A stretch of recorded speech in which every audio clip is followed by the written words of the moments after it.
পেতে চলেছে। অফুরন্ত অর্থ কেনই বা দিতে চলেছেন তাদেরকে, তা বিস্তারিত জানতে অবশ্যই ভিডিওটি প্রথম থেকে শুরু করে অনুগ্রহপূর্বক সম্পূর্ণ দেখবেন এবং ভিডিওটিকে ছোট্ট একটি লাইক, প্রচুর পরিমাণে শেয়ার এবং চ্যানেলটিকে সাবস্ক্রাইব করুন, যাতে ভিডিওগুলি শেয়ার করলে, আপলোড করলে আপনাদের কাছে নোটিফিকেশনটি পৌঁছে যায় এবং আপনারা সেই ভিডিওগুলি দেখার সুযোগ পেয়ে উপকৃত হয়ে থাকেন। শনি মহারাজ আগামী 6 মাস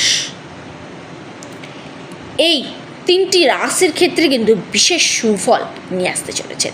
তো আর দেরি না করে জানা যাক। শনি মহারাজ হলেন আমাদের কর্মদাতা, কর্মের ন্যায় বিচারক।